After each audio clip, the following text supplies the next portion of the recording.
How do you feel for you? The goal, was to, like you said, come out the blocks and just put my team in the best position possible to not have to strain or worry about the lead, and I feel like I did a good job.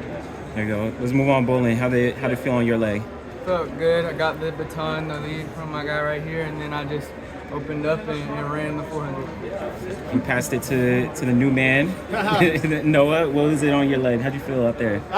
To be honest, I felt easy and relaxed, but it's funny, you train so much outdoor in lane one, and then you come in indoor, and I'm talking to the boys over here, and we're like, gosh, that coming off that turn, it ain't fun. It's really not banked that well. So when I was trying to come off, I couldn't really stand up as much as I wanted, but I'm still trying to keep my hips underneath me and still come down and power down. And I told my man, I'm gonna give it to you first. So, and I had to make good on my promise to make sure. I didn't know where anybody else was in the race, but I made sure that I was gonna give it in first. And Chris, can you talk us through what's kind of going through your mind on your leg? Well, I watched my teammates do a phenomenal job in their position, and I was more so focused on, just trying to finish strong.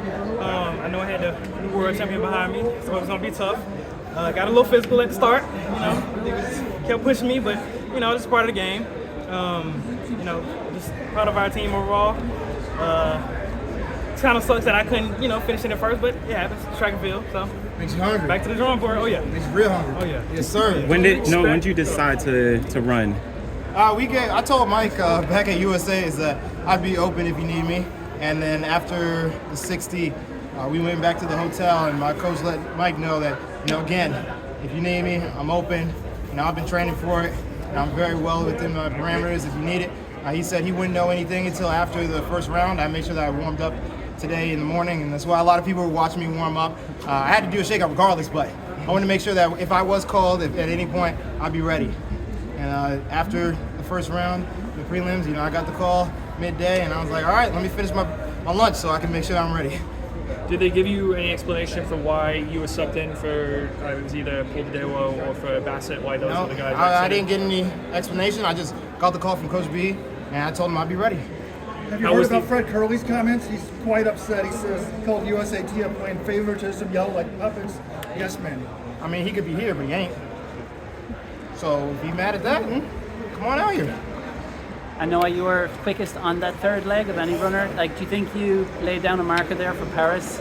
I wanted to, make sure that I gave my best leg for these guys, because I know that I'm the new guy, and I haven't shown any 4x4s as a professional, so I wanted to make sure that they knew that they could trust me, and I wanted to make sure that I could show everybody that I was fit. So if we get to Paris, and I believe that I'm in shape and sharp enough that I can actually be on that 4x4 finals. Matt, do you feel like you're getting more comfortable in the 400s right now? Yeah, I got to run a couple of opens indoors, and I had a couple of good races, and I had a couple one where I got out a little too hard, but you kind of work, you feel the sweet spot, go out fast, go out slow, and then it comes together later on. So I'm happy I was able to get my feet wet this indoor season and really get ready for where it matters in the outdoor. Chris, can you walk me through the ending there? Did you expect Doom to try to do what he did to Warholm last night?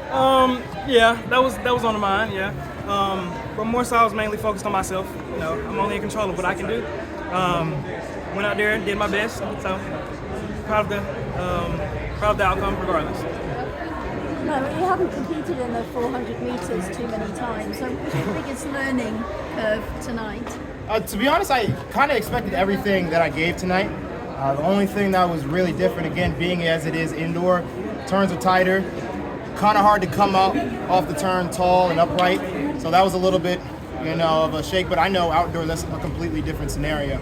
So truthfully, I believe that everything I've proved today is a really good telling of, one, how good a shape I am and how versatile I'm able to be when it comes to just being a sprinter as a whole. Will you run any 400s outdoors, or was this the sort of... Yeah, I think it was a situation where I was either going to be able to prove it here, or we were going to go to Tom Jones or Florida Relays and run a 400 there.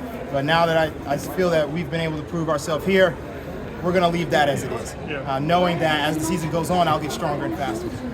There's 45.6, I think, on the split. How do you feel about that? I feel very confident. I wanted to make sure that I at least put down a 45.5 split or faster. So here, 45.6. I feel very confident. 2 silver medals for you. Would you say it's a disappointment? Hey, I wanted to come in here with some golds, but I'm not disappointed. This is my first World Relays.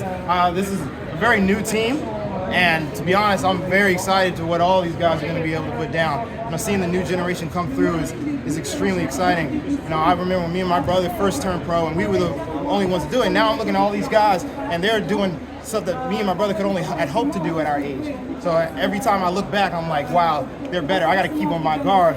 And I'm very confident that each time that these guys step on the track, they're going to be better than the next time or the last time that they showed up. Before the race, did you tell them anything specific? Hey, I don't got to tell these guys anything. They the 400 runners. I'm the newbie. They got to tell me what I need to be ready for.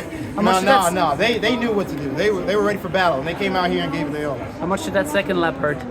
The second lap, not as much. Like I said, I train a lot for this. If it wasn't for the turns, my hips kind of got behind me. But I feel that if we were outdoor, it would have been a lot easier to keep my hips underneath me and be able to, come home even a little stronger than that.